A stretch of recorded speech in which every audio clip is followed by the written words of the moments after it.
ಶಿಸ್ತಿಗೆ ಮತ್ತೊಂದು ಹೆಸರು ಬಿಜೆಪಿ ಅನ್ನೋ ಕಾಲ ಹೊಂದಿತ್ತು. ಅದರೀಗ ಭಾರತೀಯ ಜನತಾ ಪಾರ್ಟಿ ಜಗಳದ ಪಾರ್ಟಿಯಾಗಿ ಬದಲಾಗಿದೆ.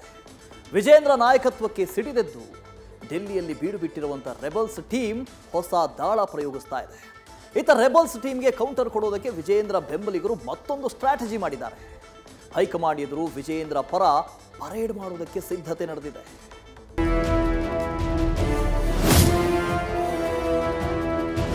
ದೊಡ್ಡ ಸಭೆಯನ್ನು ಮಾಡ್ತೀವಿ, ಇಂಥರ್ನ ಮುಲಾಜಿಲ್ಲ, ಉಚ್ಚಾಟನೆ ಮಾಡಬೇಕು.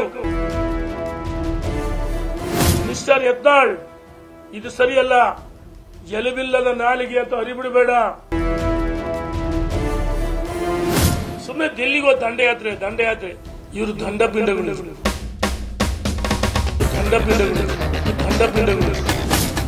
ಇದು ಕೇಸರಿ ಮನೆಯಲ್ಲಿ ಹೊತ್ತಿರೋ ಭಿನ್ನಮತದ ಬೆಂಕಿ. ಅದೇನು ರೋಷ, ಅದೆಂಥ ಸಿಟ್ಟು ಜ್ವಾಲಾಮುಖಿಯಾಗಿ ಸ್ಫೋಟಿಸ್ತಾ ಇದೆ. ರೆಬಲ್ಸ್ ಟೀಮ್ ಎಸೆದ ಬೌನ್ಸರ್ ಡೆಲ್ಲಿಯ ಅಂಗಳ ತಲುಪಿದ್ದು ಕೊನೆಯ ಓವರ್ ಬಾಕಿ ಇದೆ. ಇತ್ತ ವಿಜಯೇಂದ್ರಗೆ ಬಹುಪರಾಗ್ ಹೇಳ್ತಿರೋ ಮತ್ತೊಂದು ಬಣ. ರೆಬಲ್ಸ್ ಟೀಮ್ ಹಣೆಯಲು ರಣತಂತ್ರ ಮಾಡ್ತಿದೆ.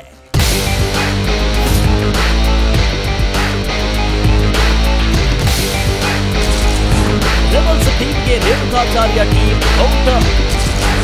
ರೆಬಲ್ಸ್ ಟೀಮ್ ನಾಯಕರ ಉಚ್ಚಾಟನೆಗೆ ಒತ್ತಾಯ. ರಾಜ್ಯ ಬಿಜೆಪಿಯಲ್ಲಿ ನಡೀತಿರೋ ರಾಜ್ಯಾಧ್ಯಕ್ಷ ಜಟಾಪಟಿ ಮತ್ತಷ್ಟು ಗುಡುಗು ಸಿಡಿಲಿನ ರೂಪ ತಾಳಿದೆ. ವಿಜಯೇಂದ್ರ ನಾಯಕತ್ವ ಬದಲಾವಣೆಗೆ ಆಗ್ರಹಿಸಿ ಡೆಲ್ಲಿಯಲ್ಲಿ ಬೀಡು ಬಿಟ್ಟಿರುವ ರೆಬಲ್ಸ್ ಟೀಮ್ ರಾಷ್ಟ್ರೀಯ ಅಧ್ಯಕ್ಷ ಜೆಪಿ ನಡ್ಡಾ ಭೇಟಿ ಮಾಡಿ ಚರ್ಚಿಸಿದೆ. ಅಮಿತ್ ಶಾ ಭೇಟಿಗೂ ಪ್ರಯತ್ನ ನಡೆಸಿದೆ. ಇತ್ತ ರೆಬಲ್ಸ್ ಟೀಮ್ಗೆ ಕೌಂಟರ್ ಕೊಡಲು ಮಾಜಿ ಸಚಿವ ಎಂಪಿ ರೇಣುಕಾಚಾರ್ಯ, ಕಟ್ಟಾ ಸುಬ್ರಹ್ಮಣ್ಯ ನಾಯ್ಡು, ಮಾಜಿ ಶಾಸಕ ಎಂಡಿ ಲಕ್ಷ್ಮೀನಾರಾಯಣ್ ಟೀಮ್ ಸಭೆ ನಡೆಸಿ ವಿಜಯೇಂದ್ರ ಪರ ಹೋರಾಟಕ್ಕೆ ರಣತಂತ್ರ ರೂಪಿಸಿದೆ.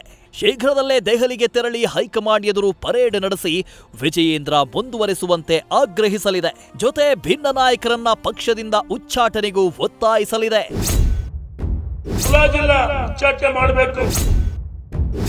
ತುರ್ತು ಸುದ್ದಿಗೋಷ್ಠಿಯಲ್ಲಿ ರೆಬಲ್ಸ್ ಟೀಮ್ ವಿರುದ್ಧ ಆಕ್ರೋಶ ಹೊರಹಾಕಿರೋ ಮಾಜಿ ಸಚಿವ ರೇಣುಕಾಚಾರ್ಯ, ಇವರೆಲ್ಲ ಮೂಲ ಬಿಜೆಪಿಗರಲ್ಲ, ಬಿಜೆಪಿಗೆ ಮೂಲ ಇವರು ಅಂತ ಕುಟುಕಿದ್ದಾರೆ. ದೊಡ್ಡ ಸಭೆಯನ್ನು ಮಾಡ್ತೀವಿ, ಇಂಥರ್ನ ಮುಲಾಜಿಲ್ಲ, ಉಚ್ಚಾಟನೆ ಮಾಡಬೇಕು. ಬಿಜೆಪಿ ತತ್ವ ಸಿದ್ಧಾಂತನೇ ಗೊತ್ತಿಲ್ಲ ಇವರಿಗೆ. ಕಾಂಗ್ರೆಸ್ ಜೆಡಿಎಸ್ ಬಿಟ್ಟು ಬಂದರು, ಪಾಪ ಗೌರವ ಬಿಜೆಪಿಲಿ. ದಿಲ್ಲಿಗೂ ತೆರಳ್ತೀವಿ, ನಾಯಕ ಗಮನತೆ ಸಮಯವನ್ನು ಕೇಳ್ಕೊಂಡು ಇವ್ರಂಗೆ ಸುಮ್ಮನೆ ಆಗ್ಬಿಡ್ತೀವಿ ಅರಿವೇ ಆಗ್ಬಿಡ್ತದೆ. ಸುಮ್ಮನೆ ದಿಲ್ಲಿಗೋ ದಂಡಯಾತ್ರೆ ಇವರು ದಂಡಪಿಂಡಗಳು. ಇವರು ಮಾನಸಿಕ ಅಸ್ವಸ್ಥ ಆಗ್ಬಿಡ್ತಾರೆ. ಯಾಕೆ ಇಷ್ಟ ಆಡ್ತಾರೆ ಅಂದ್ರೆ ವಿಜಯೇಂದ್ರ ರಾಜ್ಯದ ಅಧ್ಯಕ್ಷ ಆಗಿ ಮುಂದುವರಿಯೋದು 100% ಸತ್ಯ. ಇನ್ನು ಭ್ರಷ್ಟಾಚಾರದ ಬಗ್ಗೆ ಮಾತನಾಡುವ ಶಾಸಕ ಯತ್ನಾಳ್ ಹಾಗೂ ಅಧ್ಯಕ್ಷಗಿರಿ ಬಯಸಿರುವ ಕುಮಾರ್ ಬಂಗಾರಪ್ಪಗೆ ಕಟು ಮಾತಿನಿಂದಲೇ ತಿರುಗೇಟು ನೀಡಿದ್ದಾರೆ. ನಿನಗೆ ಈಗ ಸಾವಿರಾರು ಕೋಟಿ ಸಕ್ಕರೆ ಕಂಪನಿ ಇವೆಲ್ಲವೂ ಎಲ್ಲಿಂದ ಬಂತು ಹೇಳ್ಬೇಕು. ಇದನ್ನು ನಾವು ಭ್ರಷ್ಟಾಚಾರ ಬಗ್ಗೆ ಮಾತಾಡ್ತಕ್ಕಂಥ ಯಾವುದೇ ನೈತಿಕ ಹಕ್ಕಿಲ್ಲ.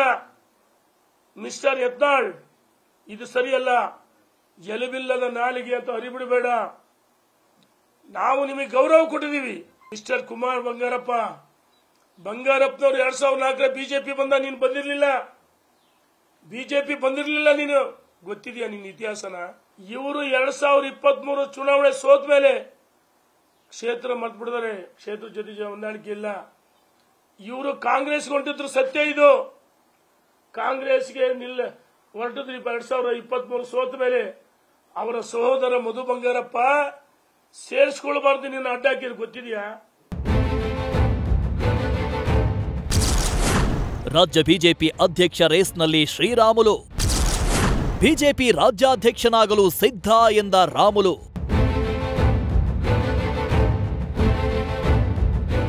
ಇತ್ತ ಅಧ್ಯಕ್ಷಗಿರಿ ಜಟಾಪಟಿ ನಡುವೆ ಕೋಲಾರದಲ್ಲಿ ಮಾತನಾಡಿರೋ ಮಾಜಿ ಸಚಿವ ಶ್ರೀರಾಮುಲು, ನಾನೂ ಕೂಡ ಅಧ್ಯಕ್ಷನಾಗಲು ಸಿದ್ಧ ಅಂತ ಘೋಷಿಸಿದ್ದಾರೆ. ಜೊತೆಗೆ ಯಡಿಯೂರಪ್ಪ ಆಶೀರ್ವಾದ ಬೇಕು ಅಂದಿದ್ದಾರೆ. ಏನೇ ಮಾಡಿದ್ರು ಕೂಡ ಅವಕಾಶ ಇದ್ರೆ ಅಕಸ್ಮಿತವಾಗಿ ಯಡಿಯೂರಪ್ಪರ ಆಶೀರ್ವಾದ ಮಾಡಿಕೊಟ್ರೆ ಯಡಿಯೂರಪ್ಪರ ಆಶೀರ್ವಾದ ಮಾಡಿರೋ ಕಾರಣ ನಮ್ಮ ತಮ್ಮನವರಾದಂತ ವಿಜೇಂದ್ರ ಅವರ ಅಧ್ಯಕ್ಷರಾಗಿ ಮುಂದುವರಿತಾ ಇದ್ದಾರೆ. ಅಕಸ್ಮಾತ್ ಬದಲಾವಣೆ ಆಗ್ಬೇಕು ಅಂತೇಳಿ ರಾಷ್ಟ್ರೀಯ ನಾಯಕರೆಲ್ಲರೂ ಕೂಡ ತೀರ್ಮಾನ ತಗೊಂಡ್ರೆ ನನಗೊಂದು ಅವಕಾಶ ಮಾಡಿಕೊಡ್ರಿ ಅಂತೇಳಿ ಯಡಿಯೂರಪ್ಪ ಅವ್ರನ್ನ ಒಬ್ಬ ತಂದೆ ಸ್ಥಾನದಲ್ಲಿ ಇದ್ದಂತ ನಾನು ಪರಿಪರಿಯಾಗಿ ಬೇಡ್ಕೊಂಡೆ.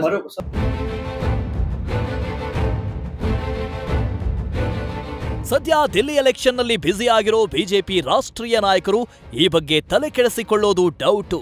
ಇದೆಲ್ಲ ಮುಗಿದ ಮೇಲೆ ರೆಬಲ್ಸ್ ಟೀಮ್ಗೆ ಹೈಕಮಾಂಡ್ ಬ್ರೇಕ್ ಹಾಕುತ್ತಾ ಅಥವಾ ವಿಜಯೇಂದ್ರರನ್ನೇ ಮುಂದುವರಿಸುತ್ತಾ ಅನ್ನೋದು ಕುತೂಹಲ.